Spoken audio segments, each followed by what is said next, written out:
What's poppin', T Squad? It's your girl Keisha. I'm here with tonight's All T, All Shade, Loving Hip Hop. What's this? Hollywood Reunion Part 2. So, we start off the reunion Part 2 exactly where we left off last week with Zell pretending like he was going over to Ray to give him a hug. But what we saw was, as soon as he got over there, his smile dropped into a frown. He stole on him. He started scratching him and stuff. I was very surprised about the scratching. He was like, "Rah, rah, rah, rah, rah." I was like, where did that come from, sis? Okay. He went straight Black Panther on that nigga, but all right. He was immediately escorted off stage. Everyone was shocked and stunned by his action. Nobody expecting him to sneak, hit Mr. Ray or whatever. Mr. Ray didn't even want to hug him in the first place. But still, that was just whack as fuck. It was fugazi as fuck. It was just whack. It was whack as fuck. I can't even think of no other words to describe it. It was a punk bitch move for him to do that. If you really wanted to square up with this man, you could have squared up with him. Don't act like you about to hug him and then hit him so he could be off guard. That was a bitch made move that I do not respect. Nina was pissed off and was saying that he needs to leave the stage now. That was uncalled for. Even the male castmates was like, what, nigga? Like, nah, cuz, like, you just went too far. I really love the fact that A1 was there giving Mr. Ray support right off the bat. Safari was pissed off. Ray J was pissed off. Everybody was pissed off about Zell's action. He got escorted off the stage, had to leave the reunion early. I watched Monique go live on Instagram, and she stated that after the reunion, Zell was fired as well as Hazel Lee. So Hazel, Spill the tea this week. I told you all Hazel Lee got fired on October 4th. So that was right after they filmed the reunion. So Hazel Lee and Zell are both fired from Love and Hip Hop Hollywood. So I liked Zell this whole season all the way up until he did what he did to Mr. Ray. Don't respect that at all. Ray was bleeding. He had scratches all over his hands, and it was a sad sight to see. Teairra tells Monique that Zell was nonchalant about hurting Ray and she can't be around him. That part was some behind the scenes, when they were, primping doing their hair and stuff before they, rolled for camera again. And she was telling Monique, like he act like he didn't even care what he did, and this is her cousin, mind you. So the crowd gives Mr. Ray a round of applause when he comes back on stage.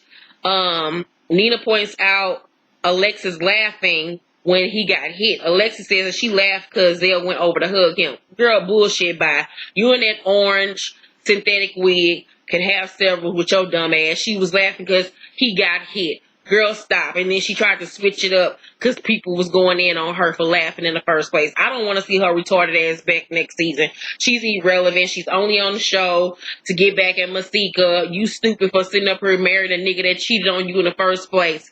I mean, for getting back with a nigga that cheated on you in the first place, and then gonna turn around and get pregnant and let him nut up in you when he done nutted up in half of the goddamn tri-state area. Girl, sit down somewhere. I wouldn't be surprised that bitch was itching and burning. Mona Scott, please don't bring her back next season. Nobody is here for Alexis Sky. By the way, Teairra looked fantastic. I really got an opportunity on this part of the reunion to really look at Teairra. Best Teairra has ever looked. Hair on point, makeup on point, jewelry on point. Her outfit was on point, shoes on point, body on point. She looked great. The best Teairra has looked in I don't know how long. Oh, I was so happy for her. Nina asks Nikki why there is so much division in the cast. Nikki says because people that say they're friends aren't really. She points out Masika not liking Lyrica, like she doesn't like her. Masika asks, when did I say I didn't like Lyrica? Like, tell me when I said that. They start arguing, going back and forth. Masika in her Christmas outfit lay down on the ground saying, girl, come over and hit me. I'm not afraid. She's like the nutcracker. That wig was absolutely 100% atrocious. I don't know who in the hell did Masika's lace front, but it looked a mess. It looked cheap. It looked raggedy. It wasn't blended into her edges right. That was an abomination. That looked like a goddamn Sharpie. It looked terrible. It was shiny. The weave didn't even look like it was real human hair. It looked like it was some synthetic shit. It was just way too shiny. It looked like some blended hair, that human blend, that natural blend. I forgot what it's called, but y'all know what I'm talking about. That blended weave. No girl, no God, no sir. So Brooke apparently ain't wearing no drugs, which I did not need to know.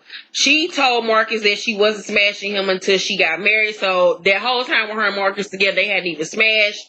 She says her and Boobie kissed for the first time on camera. Do I believe that? I guess I can believe that was the first time they kissed was on camera. I don't know. I don't really care. Keisha points out that the kiss was very passionate and she never saw her kiss Marcus like that. And I 100% agree with that, ma'am. She never kissed Marcus with that much intensity and that much passion.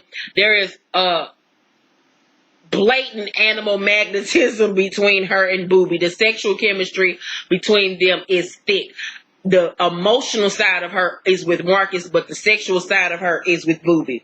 A1 suggests that Marcus and Keisha kiss then. And Marcus acted like he was going to do it. You know, it was a little funny, little cute little part. Brooke is still waiting on the ring. And I was like, girl, you going to keep on waiting. That nigga's not marrying you. Keisha thinks that Brooke and Boobie should test the waters. I think they should. I think the sex would be phenomenal. Shit, get your back cracked, bitch. You don't do shit else. By the way, this is the best Nina Parker ever looked on the reunions. Her hair, her makeup, her jumper, everything was on point. Her titties was sitting. You know, sometimes them titties be looking like row your boat gently down the stream. But this one, she looked really good. I was so happy for Nina. Everything was cute. Brooke says that Boobie never mentioned taking Bridget to Catalina Island out of desperation. Shots fired. Bridget said she didn't tell Brooke about the song because she didn't want it to look like she was trying to get with Marcus. Girl, you know you was trying to get with Marcus on the low. He just didn't give you the damn bait to give you the hook for you to bait yourself onto. Girl, bye.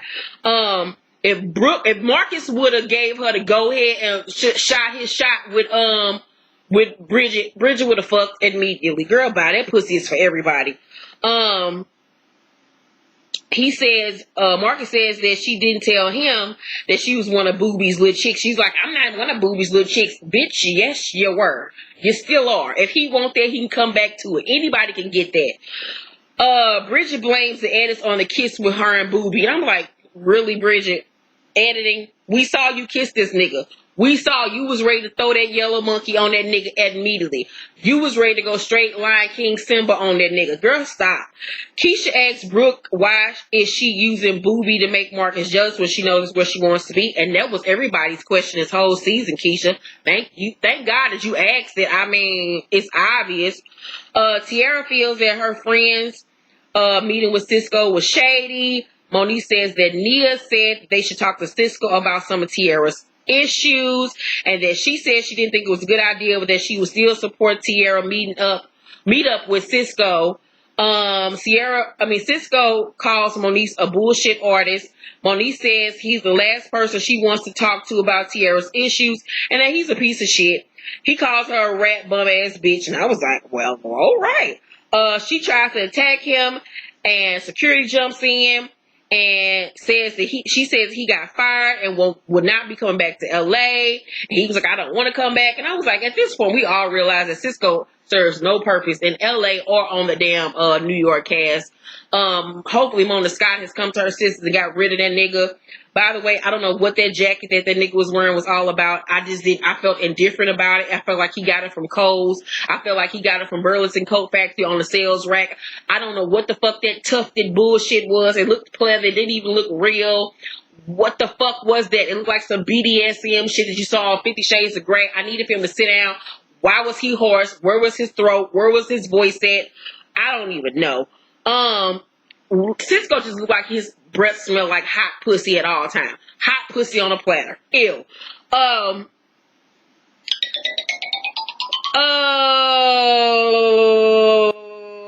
Cisco tries to throw a pillow at her, and all the girls are disgusted by his action. Like, you really was about to hit this girl with a pillow? Unless you know he'll hit a bitch in real life. Light-skinned ass nigga bullshit. Cisco goes at Nikki and says that she talked all that shit to Teairra about he was no good for her, but he was good enough for Nikki. And you could tell by the look on Nikki's face, Nikki got nervous as fuck. Something has happened between her and Cisco, and she did not want that shit to come out. They fucked. She keeps saying that they were just good friends. I'm like, what the fuck does good friends mean? Bitch, y'all fuck. Stop. Teairra says that Cisco never told her that he knew Nikki. He says that he and Nikki hung out in New York, in LA, and that was all that it was. Now, by him saying that don't mean that he was implying that they were just friends. He could say, we kicked it, meaning we hooked up, and it was what it was. I think they fucked. I don't put shit past Nikki or that nigga. When the lights get dim and the bitch pussy get hot, a nigga dick get hard, friendships and shit do not be motherfucking matter. You can't trust these hoes and you can't be trusting these niggas. He says that he messed up with Teairra by talking to old girl. She feels like that she got played by a TV ass nigga, and I was like, have you not seen this nigga on Love and Hip Hop New York? What the fuck did you expect from this nigga? He looked like fucking Uncle Fester, bitch. What? Teairra says that she's in the studio and every day and at the gym every day. She's in a good place. She's not drinking. She says Masika said that she had relapsed when she got out of rehab. Masika says that Teairra called her and asked her what people were saying about her, and she told her unknowing that Nia was on three-way. Now she called her big bag swag or some bullshit, but that was in reference to Nia. If y'all watch Spill the Tea, y'all know that I gave y'all the tea about Nia and Masika going back and forth on Twitter last week. She says that she felt very hurt by it and that she did lie after that and say that Teairra had relapsed. And I was like, that's why you cannot just go off what people say, because people make up lies about you just because they mad. She admits that she was wrong. Teairra admits that she could have handled things differently as well. Teairra says Moniece and Nikki didn't call her while she was in rehab like that. They both say that, you know, they were trying to be there for her. Back to Masika and the whole saying that Teairra relapsed. I thought that was really fucked up. People are fucked up as individuals. That was fucked up for her to go out there and publicly say this girl had relapsed. That's just fucked up. Ugh, hoes is nasty. Cisco says that Moniece put Teairra's business on blast to get her out the way. And I was like, I don't think that Moniece was using her for a storyline. I think that Nikki was using her for a storyline. I think Nikki was using her for a storyline to cover up the fact that she was fucking that nigga on the low. Or that she had fucked Cisco on the low in the past. That's what I felt it was disingenuous coming from Miss Nikki, baby. That's what I felt it was coming, that it was disingenuous from. And I don't really see how Moniece putting her alcoholism on blast helps her out any. Because, I mean, we never even see Moniece do shit singing wise. We saw her sing one time this season. Shit, one time the first season. Like, she never even really promotes her music. So I don't even see that being the case. We get to Chanel Coast, the West Coast segment. Her wig was rude and atrocious. I just was not here for that bullshit. She apologized to A1 for dissing him on the low back in the day.